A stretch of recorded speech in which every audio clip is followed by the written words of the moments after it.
No fim de agosto tivemos uma semana saudável e convidamos a nutricionista Ana Letícia Bueno, formada pela PUC Paraná, para nos dar dicas de como manter uma alimentação saudável. Fique agora com a palestra completa. A pressa é a maior inimiga da alimentação saudável, né? Então, assim, se a gente se organiza, a gente consegue. E também, mas igual eu falo, tem alguns industrializados que são legais, que a gente também tem que ter ali o senso crítico, que realmente facilita a nossa vida, né? Tem lugares que oferecem também uma alimentação de qualidade, que a gente pode comer fora também, mas a gente tem que saber escolher esses locais, né? Locais com procedência, com segurança alimentar. E outro ponto aqui que é super importante, principalmente hoje em dia que temos acesso a muita informação, é ser crítico. Então, assim, tem muita coisa boa na internet, mas tem muita coisa péssima. Então, a gente tem que saber ali o que vale a pena a gente levar em consideração e não também, né? E sempre orientar os nossos familiares a fazer o mesmo. Principalmente as pessoas, assim, que têm um pouquinho mais de idade, elas se vê alguma coisa ali e não tem muito esse senso crítico. Tipo, será que isso é mesmo que estão falando? Ou ver alguma coisa ali, e tal coisa faz bem. Igual, assim, a gente tem que tomar muito cuidado quando é relacionado à doença, né? Então, assim, tem casos de pessoa, tal chá ali é bom para diabetes. A pessoa vai lá, toma aquele chá e deixa o remédio de lado. Então, assim, acaba colocando a saúde em risco. A gente tem que tomar muito cuidado com isso. Esse daqui é um exemplo de prato saudável que eu falo assim que é na prática. Você seguindo esse método aí, é muito difícil você errar, né? Então, 50% do prato tem que ser vegetais crus e cozidos, como ali exemplifica na foto, né? 25% de carboidrato e os outros 25% de proteína, que pode ser um pouco de proteína animal e proteína vegetal. A proteína vegetal também é super importante. Então, nesse guia ali da população, né, Guia Alimentar da População Brasileira, eles também colocam uma sugestão de consumo de grupos alimentares para ter uma alimentação saudável. Então, os cereais é de 5 a 6 porções diárias, as frutas 3. Quem aqui come normalmente 3 frutas por dia? É difícil, né? É uma coisa assim que às vezes a gente fala, é fácil, mas não é. A gente tem que mudar alguns hábitos, né? Legumes e verduras também são 3 grupos, né, alimentares. As leguminosas, 1. As proteínas de origem vegetal, ela entra no grupo das leguminosas. Carnes e ovos, 2. Laticínios e derivados, 3. Óleos e gorduras, 1. E açúcares e doces, 1 ou menos que 1. Mas para vocês verem como tudo é equilibrado, mesmo no guia, né, da alimentação ali, eles colocam também o açúcar e doce, porque é importante a gente ter todos os grupos alimentares na nossa alimentação. É saudável também, né? Então, já na dieta calculada, normalmente a gente usa basicamente uma base assim de porcentagem. Mas claro, né? Isso daí é tipo 50% de carboidrato, lipídio menos que 20% e a proteína 30%. Mas na dieta calculada a gente vai usar muito de acordo com a necessidade da pessoa. Então, as características da dieta calculada, digamos assim. Então, é uma questão na consulta mesmo, a pessoa, o profissional, né? Cabe ao profissional identificar a individualidade biológica, o objetivo da pessoa, o gosto, a rotina, quanto essa pessoa está disposta a investir numa alimentação, porque também tem aquele mito que a alimentação saudável é cara, mas a gente consegue inserir em todo contexto, digamos assim, né? Rotina, necessidade, se a pessoa ela pratica atividade física, qual atividade física, qual o horário, qual a intensidade. Então, é algo bem particular mesmo.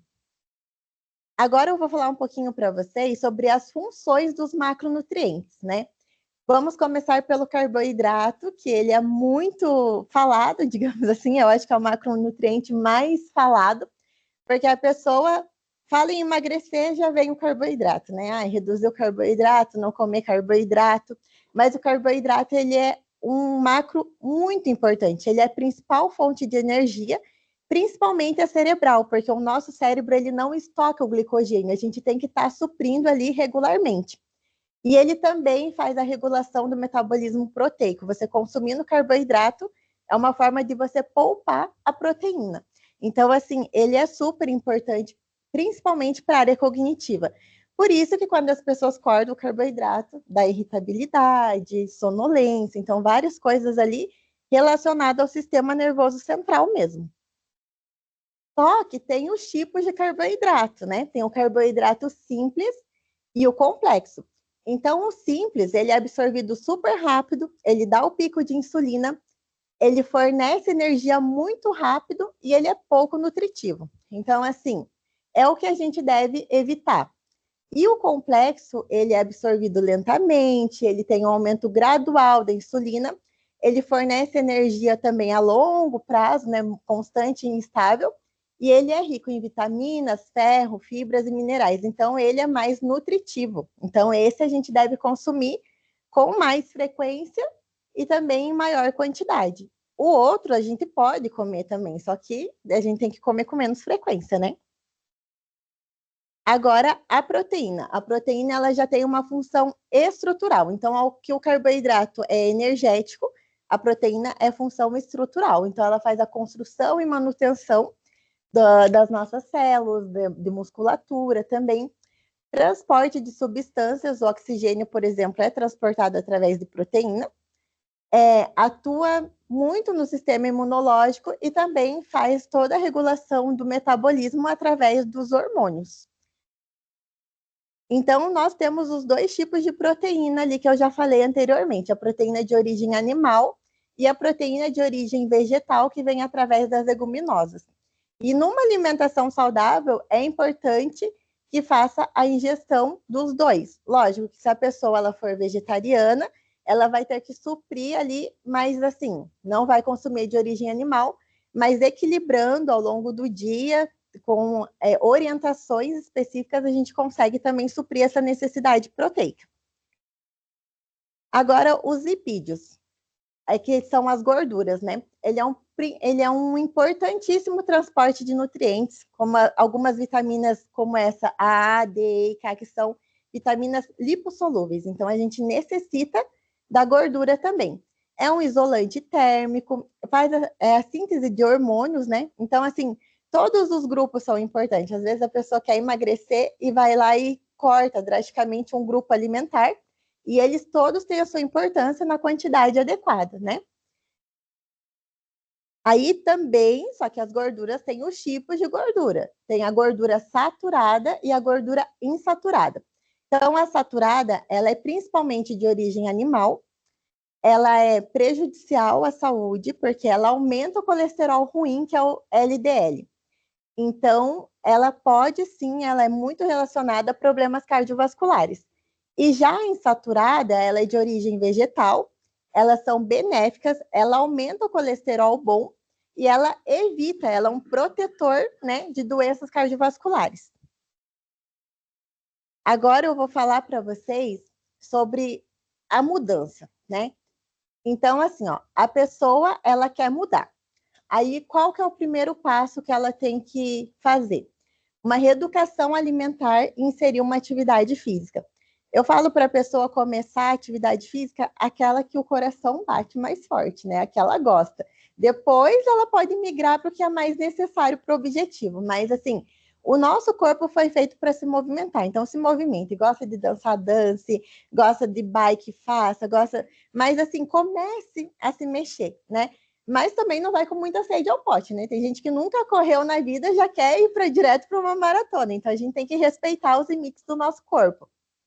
Aí depois que ela fez a reeducação alimentar, ela já seguiu ali os 10 passos, ela já começou a inserir novos hábitos, ela pode ir para um plano alimentar individualizado, personalizado, onde ela vai suprir mais ainda as necessidades dela.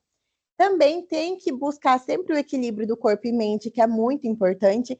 Aí, nesse ponto do equilíbrio corpo e mente, entra uma equipe multiprofissional, né? Que a gente pode contar com o auxílio de outros profissionais, como a psicologia, a fisioterapia, o educador físico, que vai fazer, né, que a pessoa tenha um desenvolvimento ao todo.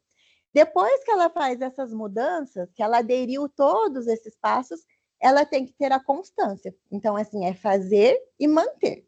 Depois que ela teve a constância, ela vai para ter essa mudança de fato, né? Essa mudança efetiva. Aí, quais que são os desafios, né? A pessoa normalmente ela quer fazer o quê? Ela quer ir direto para a mudança. Então, assim, ela não quer percorrer todo esse caminho, ela quer dar uma, né? Ir direto, assim, dar uma encurtada. Só que isso traz muitos malefícios. Então, como, por exemplo, a pessoa ela tá daquela forma, ela está insatisfeita com o físico dela. Aí ela vai e corta o carboidrato, ela faz a dieta da lua, ela faz a dieta do ponto, ela faz, toma remédio por conta.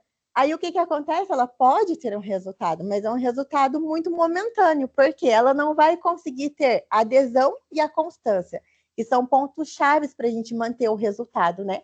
Aí ela vai ter o efeito rebote que a gente fala, ela vai ficar numa condição pior do que ela estava antes, e daí, às vezes, a pessoa fica nesse ciclo vicioso. Ela vai, daí ela volta, daí ela faz a loucura de novo, porque ela sabe que deu resultado, ela fica presa naquele resultado. Daí ela fala, não, mas a outra vez que eu fiz, eu emagreci. Daí ela vai. Daí ela fica cada vez pior e vai ficando cada vez mais difícil. E isso vai abalando o emocional, vai abalando a saúde. Então, assim, a pessoa, além, ela não fica pior só fisicamente, ela fica pior fisiologicamente também.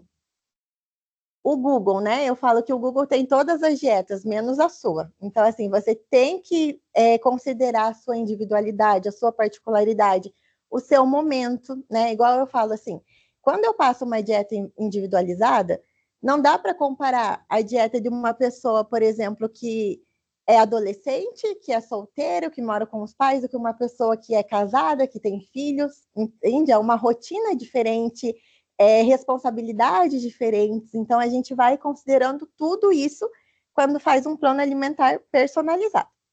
Agora eu vou falar com vocês sobre avaliação física, né? A tal da balança que a gente sempre fala, que quando pensa, ai, como que você está com o seu físico? A pessoa já pensa, ai, quantos quilos você tem? Quantos quilos eu tenho? É o, né? Assim, qual é o meu peso ideal? A gente fica sempre muito focado nisso. Só que a nossa composição física vai muito além do peso. O nosso corpo, ele não é resumido em peso. Ele é 75% água. Sendo assim, se você tiver com retenção, teu peso vai alterar e muito, né? A gente tem ossos, tem órgãos, a gente tem massa muscular, que é o músculo, e a gente tem a gordura. Então, eu trouxe para vocês aqui uma réplica. Deixa eu mostrar. Nessa réplica aqui, isso daqui representa 1 quilo de músculo, isso daqui representa 1 quilo de gordura. Eu vou estar passando para vocês olharem bem de pertinho. Então, quando uma pessoa perde isso e ganha isso, na mesma proporção, ela vai estar exatamente com o mesmo peso. Por isso que a gente fala a questão do IMC. Igual, por exemplo, nessa imagem ali, ó. Uma pessoa musculosa com o mesmo peso da outra pessoa que tem um percentual de gordura elevado, mas é o mesmo peso e outra composição física, né? Então, às vezes a gente se prende ao IMC, mas a gente ganhou massa muscular. Então, tem outros parâmetros a gente acompanhar a nossa evolução. Roupa, por exemplo, é um parâmetro muito bacana. Foto, a própria percepção das pessoas próximas, assim, notar que você emagreceu, porque o emagrecimento é totalmente diferente de perder peso. Então, eu vou estar passando ali para vocês irem analisando de perto para vocês verem que legal. Ele tem 1 quilo mesmo. Aí, como que a gente... Ai, mas como que eu faço para saber o meu percentual, a minha evolução? Então, nós utilizamos tanto o adipômetro quanto a bioimpedância, que são meios, né, da gente descobrir o percentual de gordura das pessoas. Outro, e por último, mas não menos importante, a questão da água, né? Então, assim, qual que é a importância da água? A gente tem que se hidratar, porque ela regula a temperatura corporal, ela garante o bom funcionamento de órgãos vitais, ajuda a transportar nutrientes, ela lubrifica as articulações e, principalmente, elimina as toxinas. Então, a gente sempre fala, detox, é importante detox. O principal detox é a água, né? Não adianta você tomar remédio, fazer as coisas se você não consumir água na quantidade adequada. Ela é extremamente importante. E eu vou ensinar vocês a fazer uma continha bem básica para saber qual que é a necessidade hídrica diária. Então, é de 35 a 40 ml por quilo. Então, você vai pegar ali teu peso, vai multiplicar por 35 ou 40 e vai ver a quantidade que dá. Eu sempre falo para começar com os 35, né? Depois ir para o 40. Mas vamos supor que a tua necessidade hídrica dê ali 2 litros, 3 litros, e hoje em dia você tomou uma garrafinha de 500 ml só. Então, também a gente vai por aquela coisa que eu falei, aos poucos, né? Então, assim, ontem eu tomei uma garrafinha de 500 ml. Amanhã eu não vou me permitir tomar menos que 500. Amanhã eu vou tomar, no mínimo, 750. Daqui 3 dias a minha meta está tomando 1 litro por dia. Então, vai aumentando, nem que seja 100 ml por dia, 250 ml por dia, até você atingir ali a tua necessidade recomendada. Então, gente, é isso. Se vocês tiverem dúvidas, eu fico aberta a responder. Também vou deixar aqui o meu Instagram, caso vocês queiram, né, ao decorrer, porque às vezes na hora a gente não consegue pensar em nada, mas assim, tá assistindo alguma coisa, viu uma notícia, será que é isso mesmo? Vou mandar mensagem para a Nutri e vou perguntar. Eu fico à disposição de vocês para estar tirando as dúvidas, tá bom? Vocês também vão ter um voucher de desconto, tá? Você vai mandar para eles? Uhum.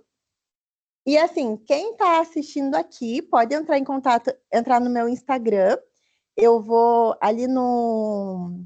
Tem um link que manda direto para o meu WhatsApp. Aí eu vou dar de presente para vocês aqui do presencial uma avaliação física, tá? Para vocês saberem o percentual de gordura. É super importante. Tem alguma pergunta? A minha dúvida, primeiramente, bom dia, né? Bom dia. Eu tenho uma dúvida, que é o seguinte: a gente sempre ouve mitos e verdades sobre a absorção do ferro, né? E eu queria saber se você tem alguma dica de como melhorar a absorção do ferro, seja depois do almoço ou para quem faz suplementação do ferro. Se faz sentido tomar o suco de laranja junto? Sim. Como que funciona isso?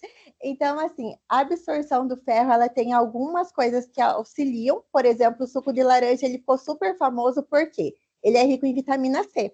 Então, a vitamina C, ela vai auxiliar, sim, na absorção do ferro. E o cálcio, né? Então, assim, fontes de leite acabam atrapalhando.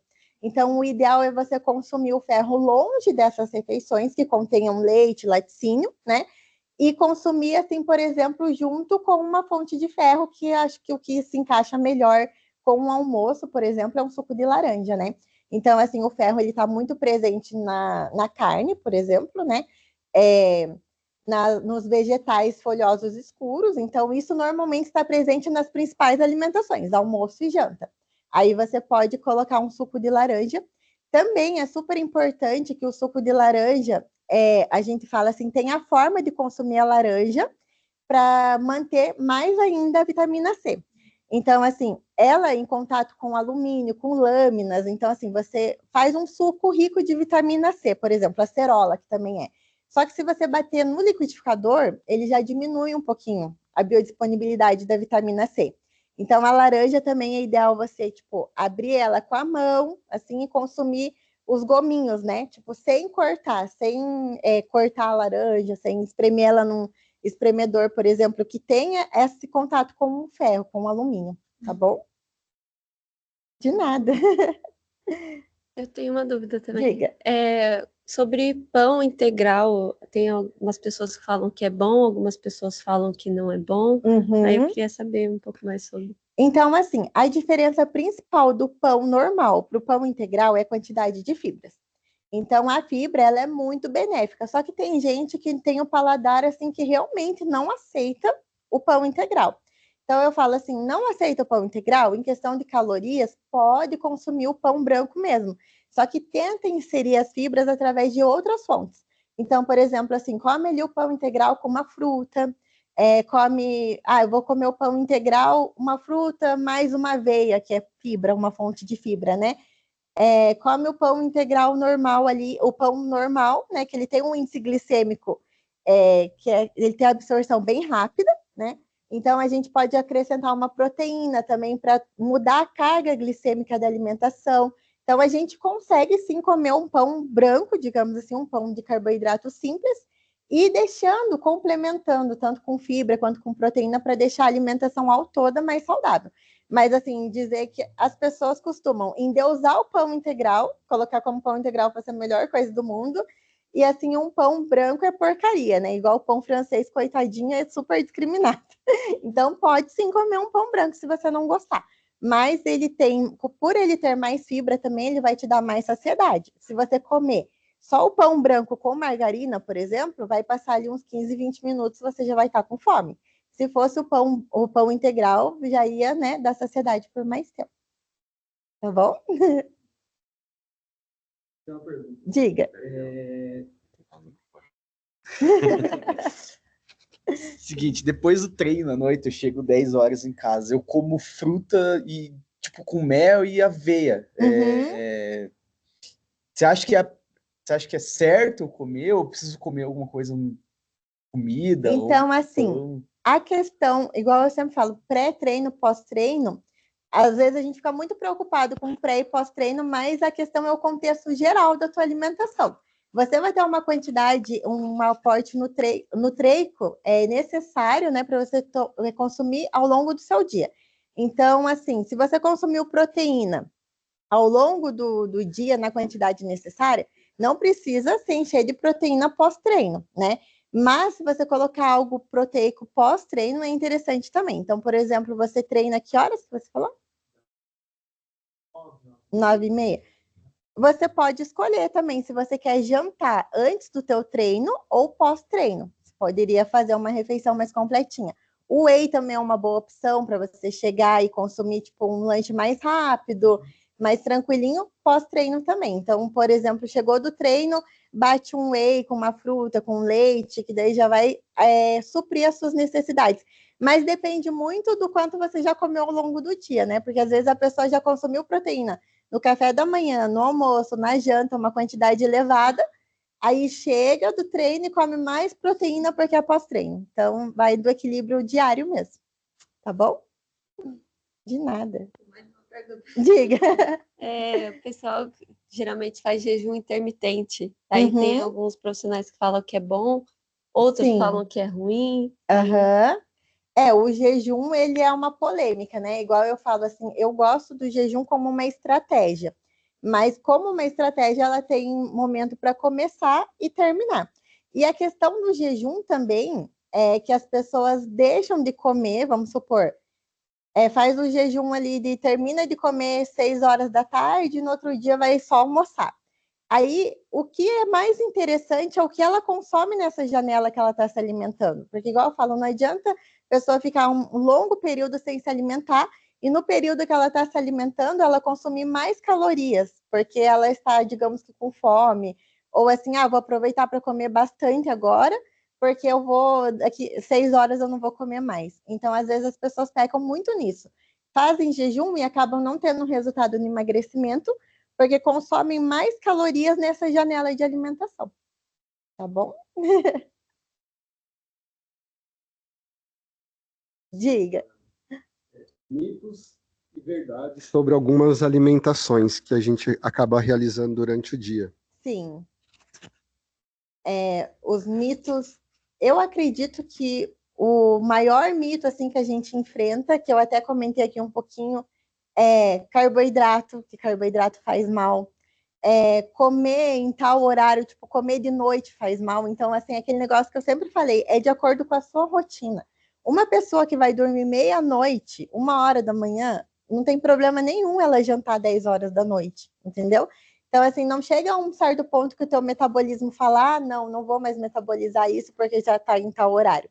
Então, assim, não tem isso de, em tal horário eu não posso mais comer, que senão eu vou engordar. O que vai fazer você engordar é você consumir mais calorias do que você gasta, né? E isso vai trazer ali que você faça esse estoque de energia, que é a gordura.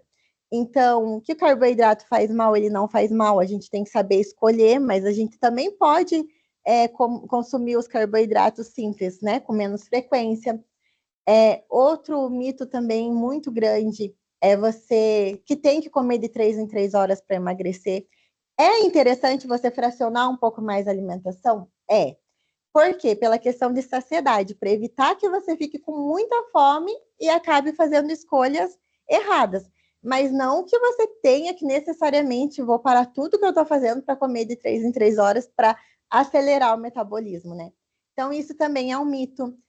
Deixa eu ver outro que é bem comum também. Consumir líquidos durante a refeição faz mal. Então, assim, também não faz mal. A questão é que, muitas vezes, a gente acaba empurrando a comida com o líquido. Isso é algo que a gente tem que se atentar. Então, você coloca ali a comida na boca, dá 2 mastigadas, toma algum líquido. Então, você engole a comida. E é super importante você mastigar para ter essa melhor digestão. Então, aí, às vezes, a pessoa fica com aquela sensação de estufamento e ela acha que é porque o que ela consumiu de líquido fez mal. Tem mais algum mito, assim, que vocês lembrem agora, no momento? Eu tenho um mito ou verdade que não pode consumir de forma alguma carboidratos durante a noite.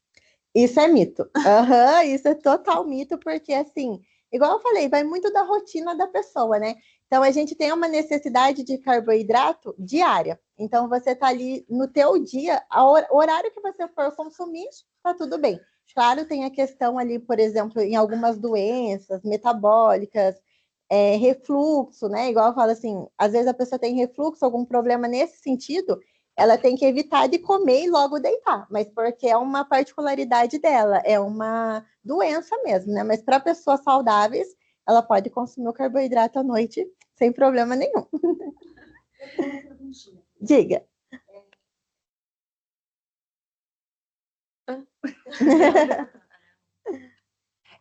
Hoje no Instagram está muito em alta a questão do intestino inflamado. Uhum. Eu gosto muito de tomar leite, mas nutricionistas indicam tomar leite normalmente e nutricionistas falam que não, que inflama. Então, Sim. hoje a modinha está muito grande, vários alimentos inflamam. Uhum. É real isso? Qual que é a sua opinião? Eu falo que isso daí a gente costuma chamar de terrorismo alimentar. Você pegar um alimento em si e colocar ele como vilão. Ah, é inflamatório, é isso, aquilo. O leite não é inflamatório. A questão é que se a pessoa ela tiver uma particularidade dela, onde ela tem uma intolerância ou uma resistência, para essa pessoa vai ser inflamatório. Mas tem as formas ali de você manejar, né?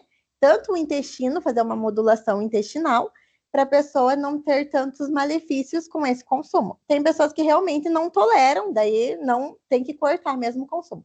Mas para uma pessoa saudável, ele só traz benefícios. O consumo do leite só traz benefícios. Também tem a questão ali de, o leite tem que ser sem lactose? Só para quem tem intolerância à lactose. Para quem não tem intolerância à lactose, pode consumir. Também, se você cortar algo que você não tem intolerância, você pode criar uma resistência. Então, o teu organismo ele vai diminuir a produção de lactase se você não consome a lactose. Então, aí, às vezes, você vai num evento social, alguma coisa e consome algo com lactose, vai dar esse desconforto porque o teu organismo já não desacostumou, né? Ele baixou a produção de lactase. Então, isso é um ponto bem importante, até um alerta, assim, né, para a pessoa, se ela não tem, não cortar, porque o corpo dela ali é interessante que seja estimulado a continuar produzindo. A mesma coisa para o glúten. Se a pessoa não é celíaca, se ela não tem intolerância ao glúten, não tem o porquê ela cortar o consumo do glúten, né? Agora, quando a pessoa tem necessidade, daí se faz necessário eliminar esse consumo, tá bom? Tem algumas perguntas no nosso chat. Uhum. Eu vou ler aqui para você. Tá bom. A primeira pergunta é da Ana, e ela questiona aqui, né? O suco detox ajuda no emagrecimento?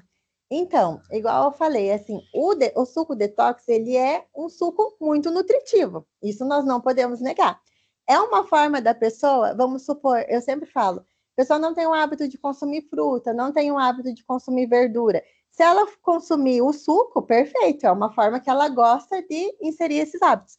Mas se ela gosta de comer verdura, se ela gosta de comer frutas, não tem necessidade de ser em forma de suco, né? E também a questão que eu falei ali da hidratação, o que é o principal responsável por eliminar as toxinas do teu organismo é o consumo de água, né? Então, assim, e os nossos órgãos, né? Os órgãos responsáveis também Então, a gente tem que tomar água na quantidade necessária para fazer essa eliminação de toxinas, só que o suco detox é bem-vindo, sim, é um alimento interessante. Mas tem gente que foca muito no suco detox e esquece de consumir, né, os nutrientes de outras fontes alimentares. Perfeito. E a pergunta do Ricardo: a dieta low carb é recomendável apenas como estratégia de emagrecimento ou é possível fazer como um estilo de vida? É possível fazer como um estilo de vida, sim. Então, mas, né, volto para aquela questão da particularidade. Então, assim, a gente tem que analisar a necessidade dessa pessoa e o quanto que ela deve consumir de carboidrato para ser low carb.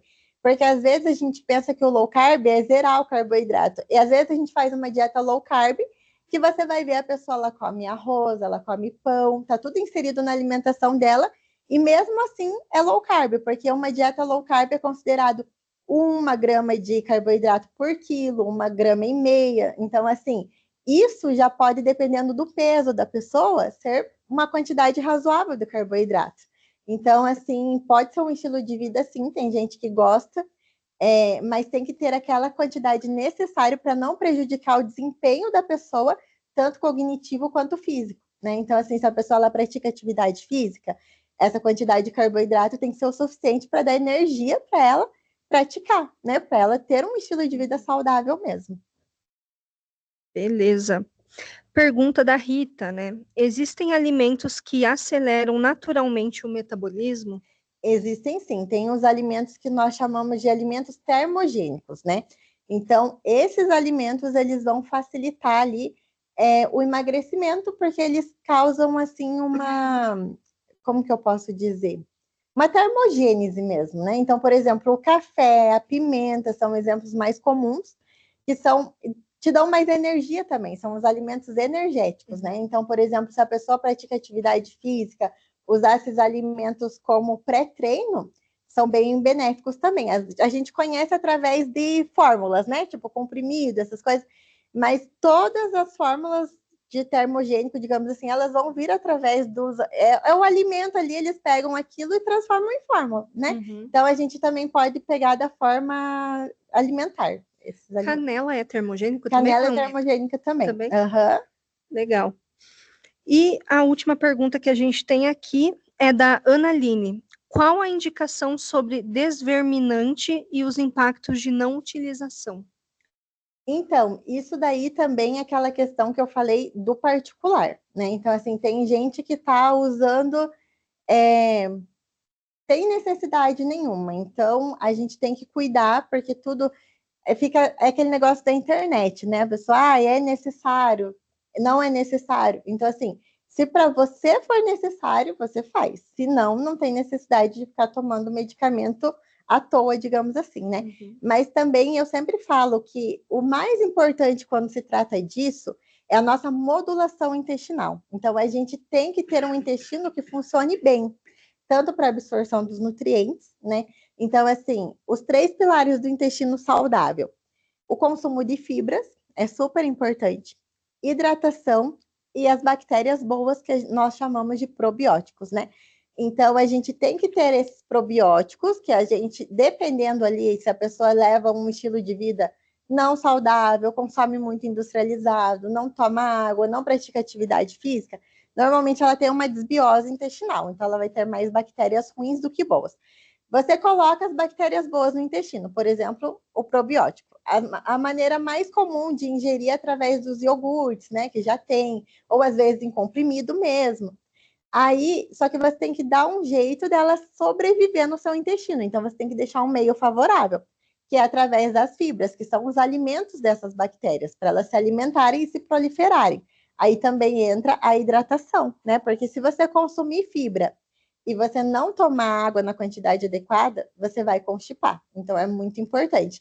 Aí, às vezes, o que eu vejo atualmente, que o povo está falando muito, desverminar, mas o intestino está com uma desbiose intestinal imensa. Então, o problema não é isso. O problema é outra modulação que deve ser feita, que também acaba sendo uma forma mais saudável e mais necessária, digamos assim. Todo mundo, né? Eu falo, o ideal seria que todos, exceto quem tem doenças, né? Patologias relacionadas ao intestino, Mas uma pessoa saudável, ela tem que ter o intestino funcionando bem. Isso é um parâmetro de saúde também. Eu falo assim, é muito importante que a gente tem que analisar as nossas fezes. Isso é importante. É um assunto que quase ninguém fala, mas diz muito sobre o nosso organismo, as nossas fezes. Então, a gente tem que estar sempre atento a esses sinais. Uhum. Beleza. E uma pergunta que fizeram aqui sobre a creatina, né? Uhum. Então, a creatina realmente reequilibra o pH dos músculos pós-treino ou isso é um mito? A creatina, ela tem vários benefícios, né? Então, assim, ela é um dos suplementos mais estudados atualmente, principalmente na área cerebral, né? Que a gente está vendo o impacto dela, assim, na questão cognitiva, mas ela vai te ajudar na resistência, na força. Então, é interessante que você consuma todos os dias, para evitar também a perca de massa muscular nos idosos, por exemplo, né, a sarcopenia. Então, a creatina a gente associa muito assim eu treino, tenho que tomar creatina. Mas ele é importante para outros grupos também, né, principalmente para as pessoas que não treinam. Então, a creatina, ela vai auxiliar na explosão, digamos assim, na força, e ela faz uma hidratação intramuscular. Então, assim, ela vai puxar a água para o seu músculo, por isso que ele fica mais resistente. Aí ele vai só que a creatina ela vai te deixar mais pesada também, porque ela faz essa retenção, né, hídrica. E aí é onde muitas pessoas se perdem com a questão da balança também. Começa a tomar creatina, vê que o peso aumentou, acha que está engordando. E não, porque é uma retenção intramuscular. Só que é importante também, quando você consome creatina, tomar água na quantidade adequada, porque, igual eu falei, ela puxa essa água circulante, né? Então, se você. Aí entrava aquela questão, aquele mito também, que creatina dá pedra no rim. Ela não dá pedra no rim. A questão é que você não toma água adequadamente. Aí, o pouco de água que você toma, a creatina puxa, e daí isso vai trazer consequências para os seus órgãos. E o rim é um dos mais afetados em relação à desidratação, né? Então, a questão é mais essa, mas a creatina eu sou super fã do uso dela. Moderado também, né? Porque tem a quantidade ali adequada por pessoa. E o ideal é você consumir todos os dias para que a gente faz o estoque dela. Então, independente se for treinar, independente do horário, ali uma dose padrão, digamos assim, é umas 5 gramas por dia, né? Não tem a necessidade de extrapolar nesse uso também. Não é quanto mais eu tomar, mais resultado eu vou ter. Não, tem que tomar ali na quantidade recomendada e adequada. Perfeito. Você comentou sobre 1,5 gramas por quilo. O que significa isso? Isso daí seria do carboidrato, né? Tá. O que é considerado uma dieta low carb. Que daí ali na questão da pergunta do estilo de vida, igual eu falei assim, pode sim ser um estilo de vida, só que não é de acordo com as necessidades individuais da pessoa, né? Porque às vezes se ela manter a longo prazo menos do que ela necessita, daí vai ter consequências na saúde. Tá bom? Tem mais uma pergunta. Dependendo do metabolismo da pessoa, ela pode dizer que é certo, é um mito ou é uma verdade? A pessoa que acaba comendo aquele docinho, né, depois do almoço, ela pode comer despreocupada ou ela pode comer com a culpa pesada? Como é que funciona?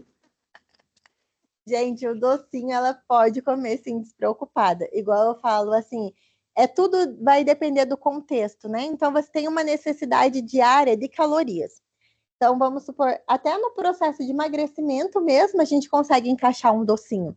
Porque eu vou ver ali, por exemplo, na dieta individualizada, eu vou avaliar o paciente, vou ver quanto de caloria ele gasta, né? Tanto com a taxa metabólica basal, que é uma energia que a gente gasta sem fazer absolutamente nada. Eu brinco assim que a gente gasta existindo, né? Porque para o nosso organismo tem essa energia ali para os nossos órgãos funcionar, para o nosso coração bater, para a gente respirar, né? Enfim, essa é a taxa metabólica basal. Aí tem o gasto energético total, que é o que a gente já gasta por existir, e mais a energia que a gente gasta através de uma atividade física. Para você emagrecer, você tem que consumir menos calorias do que esse valor. Mas, assim, a gente consegue encaixar um docinho tranquilamente nessas calorias. Às vezes vai abrir mão de um alimento ou outro ali, mas encaixado não vai trazer malefício nenhum. E é importante, aquela questão ali que eu mostrei nos slides também, que tinha a adesão, né?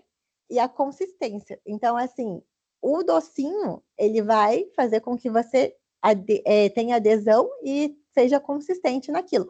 Porque vamos supor que a pessoa ali, e também a mudança brusca de rotina, né? Tem gente que come doce desde que se conhece por gente. Aí, de repente, do nada, ela não vai mais comer o docinho. Aí vocês acham que ela vai conseguir manter isso por quanto tempo? No máximo uns 3, 4 dias, se for uma semana, ela foi muito guerreira. Aí depois ela vai fazer o quê? Ela vai voltar morrendo de saudade daquele doce, aí vai vir a frustração, aí ela vai abusar no doce e ela já vai aceitar que aquilo não é para ela. Ela vai pensar assim, não, eu não sirvo para não comer doce, aí gera tantos problemas que vai acumulando. Então eu falo assim, eu prefiro uma pessoa que coma doce todos os dias e tenha resultado e vá vendo, né, e vai evoluindo, do que a pessoa que ali cortou de repente e depois vem com essa sensação falsa de frustração, mas é falsa porque foi um erro no manejo, o problema não está na pessoa, né? É normal, isso é normal. Nós somos acostumados com o hábito, a gente tem que migrar aos poucos para mudar esse hábito, não de repente, que senão não vai manter a longo prazo. E emagrecimento, o emagrecimento efetivo é a longo prazo. Você conquistar o emagrecimento e manter o emagrecimento. Essa é a questão, é a principal questão. Eu acho que é isso, gente. Mais alguém tem dúvidas? Não? Assim, se caso tiverem, igual eu comentei, podem me mandar mensagem lá no Instagram, porque às vezes a pessoa vai surgir alguma situação, né, que vai surgir a dúvida ali e vocês podem mandar. Para eliminar as toxinas do álcool, tipo, sábado lá, tomei uma cerveja no domingo. Tá daquele jeito. Sim, Qual que é a alimentação, fora a água, assim, que eu possa tomar para que corte esses efeitos do álcool e também se corta o efeito da creatina, se eu tomar no sábado lá? Então, assim, a questão do álcool é que o álcool ele é muito tóxico para o nosso organismo, né? Então, quando você ingere essa substância, a primeira coisa que o teu organismo vai querer fazer é eliminar. Então, as outras coisas vão ficar, tipo, digamos assim, a segundo plano. Então, assim, por isso que ele é extremamente catabólico. O teu organismo não vai pensar em manter a tua musculatura naquele momento. Ele vai querer, a prioridade dele vai ser eliminar essa toxina, né? Mas eu sempre falo, assim, o álcool, ele desidrata muito. Então, a primeira coisa que você vai fazer, consumir o álcool, é tomar água. Então, você tem que fazer essa hidratação novamente.